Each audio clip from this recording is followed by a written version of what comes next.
बिस्मिल्लाहिर्रहमानिर्रहीम, अस्सलाम वालेकुम। मैं हूं मुबशर हसन, आपका बायोलॉजी का टीचर। हम क्लास 10th के अंदर चैप्टर 8 को डिस्कस कर रहे थे, डिजीज़ेस।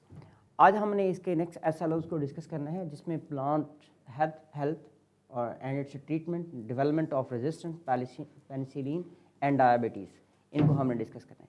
इस वर्कशीट के अंदर हमने उसी तरह से एक लॉन्ग क्वेश्चन को डिस्कस करना है, शॉर्ट क्वेश्चन डिस्कस करने हैं एंड एमसीक्यूज भी डिस्कस करने हैं। तो चलते हैं हम अपनी इस वर्कशीट के लॉन्ग क्वेश्चन की जानब। हमारा यहाँ पे जो लॉन्ग क्वेश्चन है वो डायबिटीज़ पर है।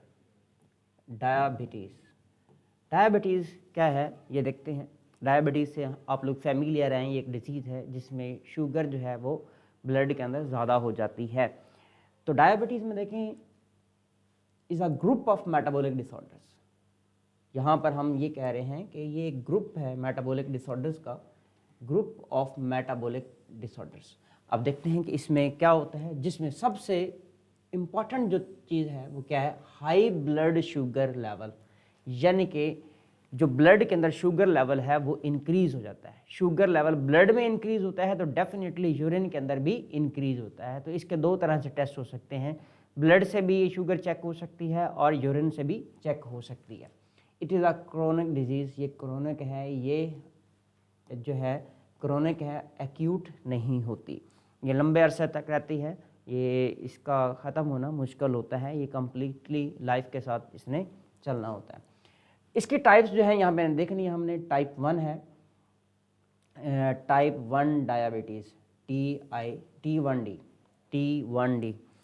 तो इस टाइप 1 के अंदर हम देखते हैं ये क्या है। पहली बात ये है कि ये क्रोनिक डिजीज़ है, पहला पॉइंट यहाँ पर आ जाएगा, ये क्रोनिक डिजीज़ है। दूसरा पॉइंट यहाँ पे आएगा, ये ऑटो इम्यून डिसऑर्डर है। करती क्या है, जाहिर सी बात है, ऑटो इम्यून, हमारी अपनी इम्यूनिटी, हमारी अपनी एंटीबॉडीज़ करती क्या हैं, जहाँ से पेंक्रियाज से जो सेल्स पेंक्रियाज में यानी कि बीटा सेल्स इंसुलिन बनाते हैं, वो हमारी अपनी इम्यूनिटी जो है उसको डिस्ट्रॉय कर देती है, जिस वजह से हम इसे क्या बोलते हैं, ऑटो इम्यून डिसऑर्डर कहते हैं। इंसुलिन प्रोड्यूसिंग सेल्स, याद रखिएगा, ये पेंक्रियाज के अंदर बीटा सेल्स होते हैं जो कि इंसुलिन बनाते हैं। अगर ये डिस्ट्रॉय हो जाएंगे तो हमारा इंसुलिन नहीं बनेगा। इंसुलिन ने ट्रिगर करना होता है शुगर के मेटाबॉलिज्म को। जब इंसुलिन ही नहीं है तो शुगर का मेटाबॉलिज्म नहीं होता, इस वजह से शुगर जो है हमारे ब्लड में ज़्यादा हो जाती है। It can be treated by taking regular injection of insulin. तो जाहिर सी बात है, जो पेशेंट इंसुलिन डायबिटीज़ के होते हैं उन्होंने रेगुलरली इंसुलिन के इंजेक्शन लगाने होते हैं। अब वो इंसुलिन क्या करेगी, शुगर जो हमारे ब्लड के अंदर मौजूद है उसका मेटाबॉलिज्म करवाएगी और उसको ब्रेक किया जाएगा। तो इस तरह से शुगर का लेवल कम हो जाता है। तो ये हमने इसके हवाले से डिस्कशन की है, ये टाइप 1 के हवाले से देखिए। अब हम चलते हैं टाइप 2 के हवाले से। टाइप 2 में देखेंगे it is also a chronic disease, ये भी इसके लिए भी अगर देखें तो ये भी क्रोनिक है। A metabolic disorder from insulin resistance. अब देखें इसमें इंसुलिन मौजूद है लेकिन इंसुलिन के लिए रेजिस्टेंस आ रही है। बेसिकली ये होता है कि हमारे जो सेल्स होते हैं उनके पास रिसेप्टर नहीं होता इंसुलिन के लिए, वो रिसेप्टर की डेफिशिएंसी होती है, तो जिसकी वजह से इंसुलिन को वो रिसीव नहीं कर पा रहे होते हैं और वो मैसेज नहीं आता, जिसकी वजह से हमारा सेल जो है वो ग्लूकोज का मेटाबॉलिज्म नहीं करवा सकता होता। तो इसमें हम तीसरी टाइप देखते हैं, गेस्टेशनल डायबिटीज़, GDM इसे कहते हैं। तो अब यहाँ पर हम देखते हैं कि इसका क्या रोल होता है। Develops during pregnancy, basically gestation period से निकला है। गेस्टेशन पीरियड हमने डिस्कस किया था, क्या होता है, फर्टिलाइजेशन से लेकर बर्थ तक का जो जितना भी टाइम ड्यूरेशन होता है उसको प्रेगनेंसी पीरियड कहते हैं या फिर उसको गेस्टेशन पीरियड कहते हैं। Most cases of gestational diabetes will reverse shortly after delivery, यानी कि ये एक्यूट होती है, ये रिवर्स हो सकती है क्योंकि जो प्रेगनेंसी का टाइम ड्यूरेशन होता है वो शॉर्ट होता है, ह्यूमन के अंदर एज 9 मंथ्स होते हैं, तो इसलिए उसके बाद नॉर्मली ये रिवर्स हो जाती है। Proper management includes medications, diet, lifestyle. अब ये लाइफस्टाइल को भी चेंज करना है। लाइफस्टाइल में जैसे कि स्लीप में चेंज आता है, डाइट में भी चेंज आता है, इसके अलावा मेडिकेशन भी हम साथ करेंगे तो वो ये वाली जो डिजीज़ है ये रिवर्स हो जाती है। आगे चलते हैं, effects of unmanaged diabetes includes. Unmanaged diabetes के हवाले से देखते हैं जी क्या है। Number first, short term effect. Effect of unmanaged diabetes include, short term effect क्या है? इंक्रीज थर्स्ट, ये क्या करती है? प्यास को बढ़ाती है। यूरिनेशन यानी कि यूरिन का कंटिन्यूस आना यानी कि बार बार आना, फ्रीक्वेंट आना, इसे कहते हैं फ्रीक्वेंट यूरिनेशन। फटीग, शख्स को थकावट हो जाती है। ब्लर्ड विजन, उसको जो नज़र आता है वो धुंधला नज़र आता है, उसका विजन जो होता है वो ब्लर होता है। अच्छा, next, slow healing of wounds, उसके जो ज़ख्म होते हैं वो जल्दी से नहीं भरते। तो ये कौन सी शॉर्ट टर्म इफेक्ट्स थे। अब हम देखेंगे डायबिटीज़ की वजह से लॉन्ग टर्म इफेक्ट कौन कौन से होते हैं, ये हम देखते हैं। लॉन्ग टर्म इफेक्ट में हमें देखना है हार्ट डिजीज़। अब देखें, हार्ट प्रॉब्लम्स होते हैं शुगर की वजह से। अब ये वाला जो प्रॉब्लम है ये लॉन्ग टर्म है। इसी तरह हाई ब्लड प्रेशर यानी कि जो बीपी है ये हाई रहना, ये भी एक लॉन्ग टर्म प्रॉब्लम होगा। यानी कि डायबिटीज़ के लोगों को ब्लड प्रेशर का प्रॉब्लम रहता ही है, हार्ट प्रॉब्लम रहते ही हैं। इरेगुलर हार्ट बीट, उनकी हार्ट बीट रेगुलर नहीं होती। किडनी डैमेज, किडनी डैमेज में यानी कि यूरेमिया उनको हो जाता है, किडनी फेलियर हो जाते हैं। आगे देखें तो क्या है, नर्व डैमेज यानी कि नर्वस सिस्टम भी डिस्टर्ब होता है इसमें। ब्रेन डैमेज होता है। High cholesterol level, cholesterol level ज़्यादा हो जाता है। ज़ाहिर सी बात है, शुगर का मेटाबॉलिज्म नहीं होगा, इतनी एनर्जी वो उस पर्सन में नहीं होगी कि वो कोलेस्ट्रोल का मेटाबॉलिज्म भी कर सके, तो कोलेस्ट्रोल जो है वो जमा होने लग जाता है। हाई लिपिड लेवल, लिपिड का लेवल ज़्यादा हो जाएगा। High uric acid level, uric acid का लेवल भी ज़्यादा हो जाएगा। हाई रिस्क ऑफ कोविड-19, इसके साथ कीटो एसिडोसिस भी होगा। Foot ulcer and memory loss भी होगा। अब ये जितने भी हमने लिखे हैं ये सारे के सारे कौन से हैं? ये लॉन्ग टर्म इफेक्ट हैं डायबिटीज़ वाले पेशेंट को। और यहाँ पर ये जो थे ये शॉर्ट टर्म इफेक्ट थे डायबिटिक पर्सन को। तो ये हमने इस हवाले से देख लिया। अब इसके साथ देखें, डायबिटीज़ के हवाले से अगर देखा जाए तो इसका ट्रीटमेंट क्या होता है वो हमने ऑलरेडी देख लिया है कि वो क्या है कि जिस शख्स को डायबिटीज़ होती है वो क्या करेगा, उसको इंसुलिन के इंजेक्शन लगेंगे, ये उसका ट्रीटमेंट है। और इसकी प्रिकॉशनरी मेजरमेंट के हवाले से भी हमने देख लिया कि उसने अपना लाइफस्टाइल अगर चेंज करना है तो वो भी उससे भी वो बेहतर हो सकता है। तो मल्टीपल चीज़ें इसमें मौजूद हैं। इसके बाद हमारा जो दूसरा टॉपिक आता है वो है डिस्कवरी ऑफ पेनिसिलिन। पेनिसिलिन क्या है, किसने डिस्कवर किया? देखें, पेनिसिलिन जो होती है ये एक एंटीबायोटिक है। एंटीबायोटिक वो मेडिसिन होती हैं जिन्होंने बैक्टीरिया या दूसरे जर्म्स को किल करना होता है। एंटी का मतलब अगेंस्ट, बायोटिक का मतलब लाइफ, यानी कि अगेंस्ट दी लाइफ होते हैं। The discovery of penicillin is attributed to Alexander Fleming. That is very important, MCQ आपसे पूछा जाएगा। अलेक्जेंडर फ्लेमिंग 1928 आपने याद रखना है। अच्छा, अब हम देखेंगे यहाँ पे इसने कैसे डिस्कवर किया। एक्सीडेंटल ऑब्जर्वेशन हमने देखनी। He was studying bacteria in his lab, वो अपनी लैब के अंदर किसको स्टडी कर रहा था? बैक्टीरिया को स्टडी कर रहा था। He left a dish with bacteria uncovered, उसने एक डिश जो थी बैक्टीरिया की, पैट्री डिश हो सकती है, उसके अंदर बैक्टीरिया थे, उसको अनकवर्ड छोड़ दिया। हुआ क्या? When he return to his laboratory after holiday, जब वो छुट्टी के बाद अपनी वापस लैब में आता है तो देखता क्या होता है? ही नोटिस अ मोल्ड, वहाँ पे उसने एक फंगस देखी, मोल्ड देखी, पेनिसिलियम देखी, Penicillium notatum growing on that bacterial culture, वो उन बैक्टीरियल कल्चर पर मौजूद थी। तो हुआ क्या? डेफिनेटली वो बैक्टीरिया वहाँ से मर चुके थे। तो देखें, to his surprise the mould killed the bacteria, उस मोल्ड ने जिसका नाम पेनिसिलियम नोटेटम था उसने उन बैक्टीरिया को किल कर दिया। अब इसका मतलब है इस फंगस के अंदर कोई खास प्रोडक्ट प्रोड्यूस हुई जिसने उन बैक्टीरिया को किल कर दिया। वो जो प्रोडक्ट थी उसका नाम क्या था? पेनिसिलिन था। He realised the mould was producing special substance that could kill a wide range of harmful bacteria, उन हार्मफुल बैक्टीरिया को वो किल कर सकती थी। तो वो सब्सटेंस क्या थी? उस सब्सटेंस का नाम क्या था? पेनिसिलिन था। आगे चलते हैं जी, प्यूरिफिकेशन। अब वो उसकी प्यूरिफिकेशन कैसे कर रहा है जी? Fleming thought penicillin could be used to treat bacterial infection, bacterial infection को ट्रीट कर सकती है, but he needed help to develop it. ठीक है, अब जाहिर सी बात है उसको पता चल गया है जो ये पेनिसिलिन थी, ये जो प्रोडक्ट थी, ये बैक्टीरिया को मार सकती थी, इसको क्या करना चाहिए था, अब प्योरीफाई करना है, फिल्टर भी करना है। He work with 2 other scientist, Florey and Chain, to purify and mass produce penicillin. यानी जाहिर सी बात है अब पेनिसिलिन जब उसको पता चल गया कि बैक्टीरिया को किल कर सकती है, अब जाहिर सी बात है इसको हमने हासिल भी करना था, उन फंजाई से हासिल करना था और प्योरीफाई करना था, फिर उनको बल्क क्वांटिटी में बनाना भी था। Finally penicillin was ready to use and it revolutionised the treatment of bacterial infection. यानी कि जितने भी बैक्टीरियल इन्फेक्शन थे उनके लिए ये एक रेवोल्यूशन था कि उनसे हम बच सकते थे। It's saved many lives and became a widely use as medicine. तो ये हमने क्या देखा कि बहुत ज़्यादा इसका यूज़ था, बहुत सारे पेशेंट जो है वो जो बैक्टीरियल इन्फेक्शन से थे वो बच गए थे, अब इसका वाइडली यूज़ हो रहा था। अब देखें इसकी सिग्निफिकेंस।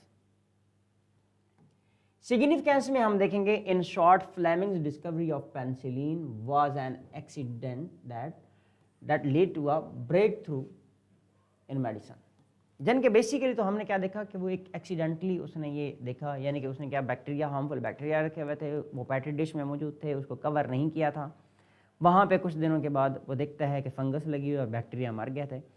तो फिर उसने देखा इसके अंदर एक ऐसी प्रोडक्ट थी जिसका नाम पेनिसिलिन था, उसने इन बैक्टीरिया को किल किया था, और इस तरह से यहाँ पे मेडिसिन के अंदर इसका जो है रोल है। It has been estimated that penicillin has saved over 500 million lives. यानी कि पेनिसिलिन ने कितनी 500 मिलियन लाइव को बचाया है। Wide spread use, penicillin was the first successful antibiotic use in the medicine. यानी कि ये सबसे पहले इस्तेमाल होने वाली एंटीबायोटिक है penicillin. That is very important MCQ. From 1940s to 1960s it was widely use through out the world against bacterial infection. पूरी दुनिया में ये इस्तेमाल होती थी। अब हम देखेंगे इसकी रेजिस्टेंस डेवलप। डेफिनेटली आप देखें कि एक दफ़ा आपने एंटीबायोटिक का जो है वो अटैक करवाया है बैक्टीरिया के ऊपर, अगर उसमें से चांदे के बैक्टीरिया बच जाते हैं तो उसके ऊपर उस टाइप की पेनिसिलिन या एंटीबायोटिक दोबारा इफेक्ट नहीं कर सकती। जो बैक्टीरिया बच गए थे चूँकि वो ऑलरेडी उसको फेस कर चुके थे, अब उसमें क्या प्रोड्यूस हो जाती है, रेजिस्टेंस प्रोड्यूस हो जाती है, जिसकी वजह से वो सर्वाइव कर जाते हैं। But afterward, many bacteria got resistance against penicillin. Penicillin is still used to treat some bacterial infection. लेकिन फिर भी अभी भी पेनिसिलिन को बैक्टीरियल इन्फेक्शन के लिए इस्तेमाल किया जाता है। तो ये पेनिसिलिन भी हमने डिस्कस किया लॉन्ग क्वेश्चन के अंदर, और हमने यहाँ पे डायबिटीज़ को भी डिस्कस किया। अब हम चलते हैं जी शॉर्ट क्वेश्चन की जानिब।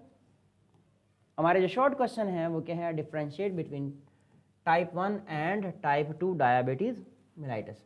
अब देखें ये एक इम्पॉर्टेंट शॉर्ट क्वेश्चन है, हमने इसको लॉन्ग क्वेश्चन में भी डिस्कस किया है। तो देखते हैं जी कैसे है। सबसे पहले टाइप 1 के हवाले से अगर देखें तो यहाँ पर क्या है, इसकी नेचर हमने बतानी है, इसकी भी नेचर बतानी है, और टाइप 2 की भी नेचर हमने यहाँ पे डिस्कस करनी है। तो नेचर ऑफ डायबिटीज़ टाइप 1 है एन ऑटो इम्यून डिसऑर्डर। हमने कहा अपनी ही एंटीबॉडीज़ क्या करती हैं, हमारे अपने बीटा सेल ऑफ पैंक्रियाज जिन्होंने इंसुलिन बनानी होती है उनको डैमेज कर देते हैं, जिसकी वजह से हमारी इंसुलिन नहीं बन पाती। फिर है टाइप 2 अ मेटाबॉलिक डिसऑर्डर। हमने इसको कहा कि ये एक मेटाबॉलिक डिसऑर्डर है, वो ऑटो इम्यून डिसऑर्डर है और ये मेटाबॉलिक डिसऑर्डर है। अच्छा, फिर कॉज की तरफ आते हैं। ये पहला पॉइंट था और ये दूसरा कॉज है। It results from destruction of insulin producing sales in the pancreas. ये क्या होता है कि इंसुलिन बनाने वाले जो पैंक्रियाटिक सेल्स होते हैं यानी कि बीटा सेल्स होते हैं वो डिस्ट्रॉय हो जाते हैं, वो डैमेज हो जाते हैं। यहाँ पर देखते हैं कि it result from the insulin resistance and impaired insulin secretion.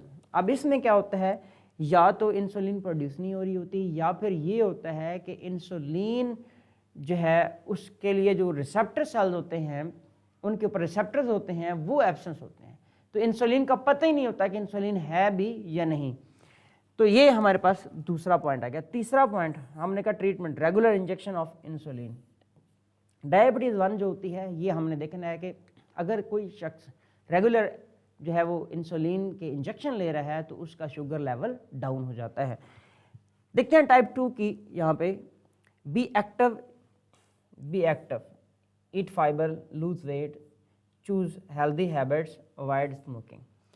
Be active में वो उस पर्सन को एक्सरसाइज करनी चाहिए, उसको अगर ओबेसिटी है तो ओबेसिटी दूर करनी चाहिए। ये ज़्यादातर ओबेस लोगों में होती है, जो मोटे लोग होते हैं, मोटे जो लोग होते हैं, ओबेस लोग होते हैं, उनका ये होते हैं, उनके जो सेल्स होते हैं वो इंसुलिन के लिए रिसेप्टर नहीं होते, उनके रिसेप्टर जो है वो डिस्टर्ब हो जाते हैं, जिसकी वजह से उनके सेल्स को इंसुलिन का पता ही नहीं चलता, तो इंसुलिन उनके सेल तक मैसेज पहुंचा नहीं सकता कि शुगर को कम करना है।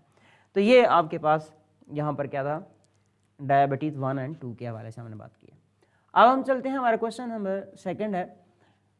क्वेश्चन नंबर 2 क्या है जी, what cause wheat leaf rust and how it is transmitted. Wheat leaf rust की बात कर रहा है, यानी कि यहाँ पे ये फंगल डिसऑर्डर है, यानी कि प्लांट्स के ऊपर फंजाई का अटैक होता है। इस हवाले से हमने देखना है व्हीट लीफ रस्ट क्या होती है। Cause wheat leaf rust is a fungal disease. पहली बात ये है कि ये फंगल डिजीज है। दूसरी अब हमने बतानी है कि कौन सी फंगस से होती है, cause by Puccinia rust fungus. ये दूसरा MCQ आ गया। तो यहाँ पे हमने इस क्वेश्चन के अंदर 2 MCQ डिस्कस कर लिए। अब हमने देखना है मोड ऑफ ट्रांसमिशन, दूसरा इसका क्वेश्चन है, दूसरा पार्ट इस क्वेश्चन का, मोड ऑफ ट्रांसमिशन, ये ट्रांसमिट कैसे होती है।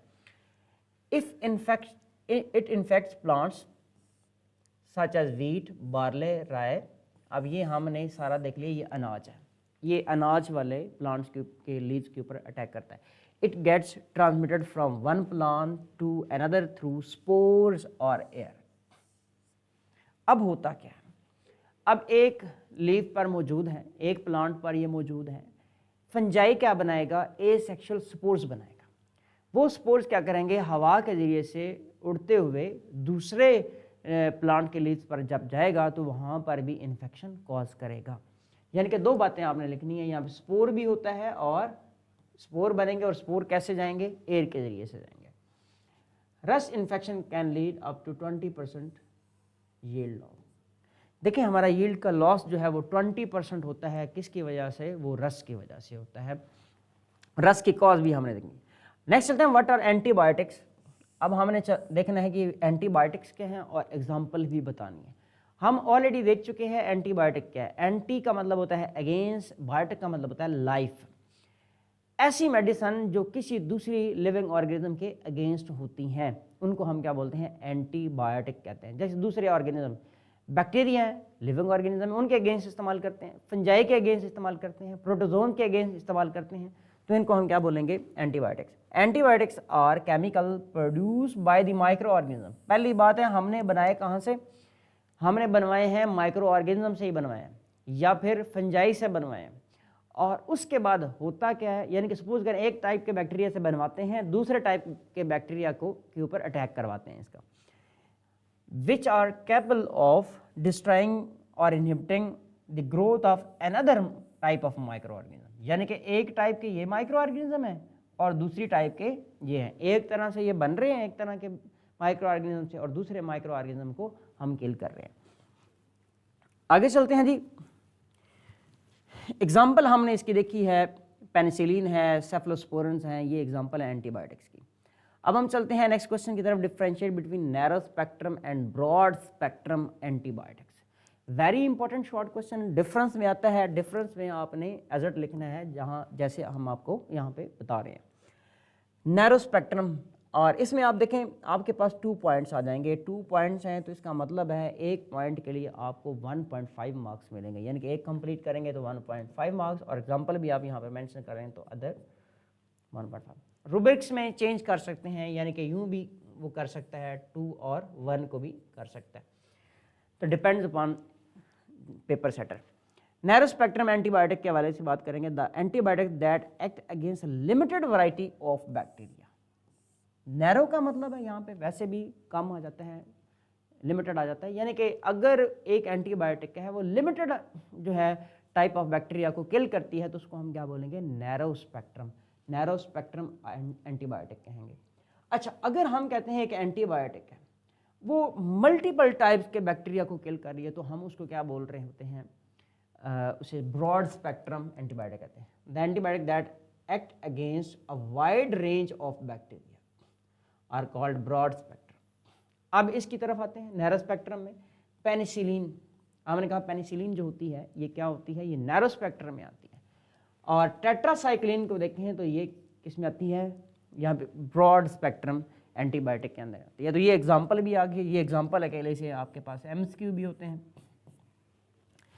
आगे चलते हैं जी, क्वेश्चन है हमारा, what are 4 essential measure to prevent antibiotic resistance. यानी कि हमने एंटीबायोटिक के साथ अगेंस्ट जो रेजिस्टेंस पैदा होती है उसके लिए प्रिवेंटिव मेजर जो हैं वो देखनी है, वो कौन सी हैं जी, आए देखते हैं। तो यहाँ पर उसने हमारे पास 4 पूछी हैं, तो हमने यहाँ पर 8 मेंशन कर दी हैं ताकि आपको एटलीस्ट 4 to 5 जो है वो याद रहें। आगे चलते हैं जी, अब वो कौन सी preventive measure. Number first, use antibiotics judicially और वाइजली, आपने यूज़ करना है इसको।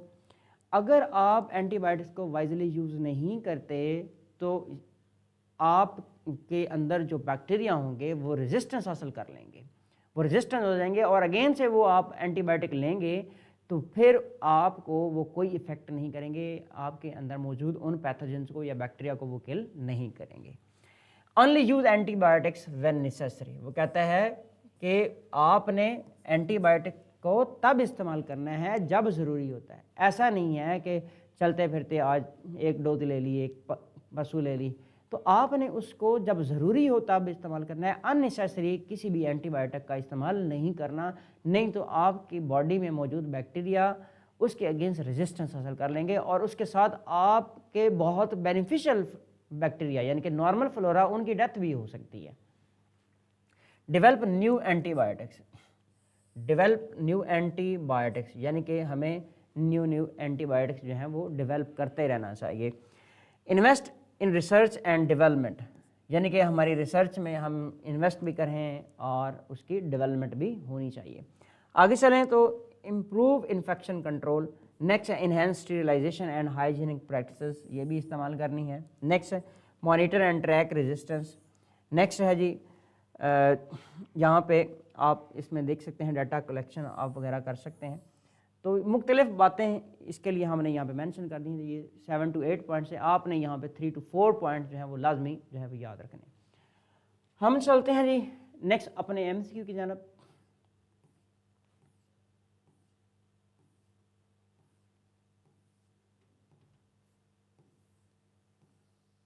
क्वेश्चन नंबर 1 है हमारा यहाँ पे। क्वेश्चन नंबर 1 है, diabetes is primarily characterised by high. जी ये हमारा एमसीक्यू है, हमने देखना है डायबिटीज़ जो होती है, ठीक है, ये प्राइमरली इसका क्या, इसकी वजह क्या होती है, या फिर हमें क्या इसमें नज़र आ रहा होता है। हमने देखना है क्या ब्लड प्रेशर पे इफ़ेक्ट होती है, ब्लड प्रेशर पे इफ़ेक्ट होता है, लेकिन वो इसका एक लॉन्ग टर्म इफ़ेक्ट है। कोलेस्ट्रोल लॉन्ग टर्म इफ़ेक्ट है, हीमोग्लोबिन पे इसका कोई इफ़ेक्ट नहीं है। और यहाँ पर जो राइट आंसर है वो ब्लड शुगर है, यानी कि शुगर जो है वो ब्लड के अंदर वो हाई हो जाती है, ब्लड के अंदर शुगर हाई हो जाती है। हमारा ऑप्शन यहाँ पे डेल्टा ऑप्शन जो है वो करेक्ट है। आगे चलते हैं, long term effect of unmanaged diabetes में इंक्लूड। तो इसमें हमने एक डिस्कस किया, मल्टीपल हमने डिस्कस किया, इसके अंदर रेटिना डैमेज नहीं है, फुट अल्सर नहीं है, ऑल ऑफ दीज नहीं है। यहाँ पर कीटोएसिडोसिस जो है ये हमारा राइट आंसर है। आगे चलते हैं जी, क्वेश्चन नंबर 3 है हमारा। Question number 3, a common treatment for type 1 diabetes. Type 1 diabetes के लिए कॉमन जो है वो क्या था, हमने कहा उस इंसुलिन प्रोड्यूस नहीं होती, हमें इंसुलिन चाहिए होती है। तो होता क्या है, क्या एंटीबायोटिक देते हैं, ऐसा नहीं है, इंसुलिन के इंजेक्शन जो है वो लगाए जाते हैं, यानी कि ऑप्शन बीटा जो है वो करेक्ट है। ब्लड ट्रांसफ्यूजन इसमें नहीं होती और सर्जरी भी इसमें नहीं करते। Identify the plant pathogenic fungi. जी अब हम देखेंगे प्लांट के जो पैथोजेनिक फंजाई हैं, यानी कि पैथोजेनिक फंगस जो है उसको हमने आइडेंटिफाई करना है। इनमें से यूग्लिना जो है ये फंगस है ही नहीं है, पहली बात। ऑस्ट्रेलागोट्राइटिकम ये प्लांट के लिए बिल्कुल पैथोजेनिक है। कलेक्टोट्राइकम फैलकेटम ये भी प्लांट के लिए जो है वो रेड रॉट कॉज करता है शुगर केन में। तो इसका मतलब है ऑप्शन बी और सी यानी कि ऑप्शन डेल्टा इज करेक्ट। आगे चलें तो क्वेश्चन नंबर 5 है हमारा। क्वेश्चन नंबर 5 के अंदर देखें, red rot is a plant disease which effect. अभी हमने कहा रेड रॉट किसकी वजह से हो रहा है, ये शुगर केन को इफेक्ट करता है, पोटैटो को इफेक्ट नहीं करता, टोमेटो चार को भी इफेक्ट नहीं करता। आंसर हमारा क्या है, अल्फा ऑप्शन इज करेक्ट। आगे चलते हैं, Penicillium notatum is the source of. Penicillium notatum किसका सोर्स है, एक एंटीबायोटिक का सोर्स है, विटामिन का सोर्स नहीं है, मिनरल्स का सोर्स भी नहीं है, और ये एंटीबायोटिक प्रोड्यूस करता है पेनिसिलियम नोटाटम। आपने कहा पेनिसिलिन प्रोड्यूस करता है, पेनिसिलिन। आगे चलते हैं, क्वेश्चन नंबर 7 है हमारा। क्वेश्चन नंबर 7 में हम देखते हैं क्या है, identify the broad spectrum antibiotic. Broad spectrum में देखें सल्फर ड्रग्स हैं, बिल्कुल ऐसे ही है, टेट्रासाइक्लिन भी हैं, सेफलोस्पोरिन भी हैं, और ऑप्शन डेल्टा यहाँ पे हमारा करेक्ट होगा, यानी कि ये सारी की सारी क्या हैं, ब्रॉड स्पेक्ट्रम है। आगे चलते हैं जी, क्वेश्चन नंबर है हमारे पास, हु डिस्कवर्ड पेनिसिलिन। पेनिसिलिन को डिस्कवर करने वाला शख्स कौन था। अभी हमने इसके लिए एक छोटी सी स्टोरी डिस्कस की थी, उसमें लुईस पास्चर नहीं है, अलेक्जेंडर फ्लेमिंग के हवाले से हमने बात की, और 1928 के अंदर ये रॉबर्ट कोच जोसेफ लिस्टर नहीं है। तो ऑप्शन हमारा beta is correct. Penicillin is use to treat infection. कौन से इन्फेक्शन, यानी कि बैक्टीरियल इन्फेक्शन को ये ट्रीटमेंट के लिए इस्तेमाल होते हैं यहाँ पे। इसके बाद है Penicillium notatum. Penicillium notatum, last but not least MCQ, Penicillium notatum is a fungus. बिल्कुल ऐसे ही है, ये फंगस है। तो ये थी हमारी वर्कशीट। इस वर्कशीट में हमने लॉन्ग क्वेश्चन, शॉर्ट क्वेश्चन और एमसीक्यूज को डिस्कस किया है। आपने हमारे चैनल को सब्सक्राइब करना है, आपने हमारी वीडियोस को लाइक करना है, कमेंट्स करने हैं, अपनी सजेशंस देनी है और अपने फ्रेंड्स तक शेयर करना है। आज का लेक्चर हमारा कंप्लीट होता है। नेक्स्ट लेक्चर तक के लिए हमें दें इजाज़त। अल्लाह हाफ़िज़।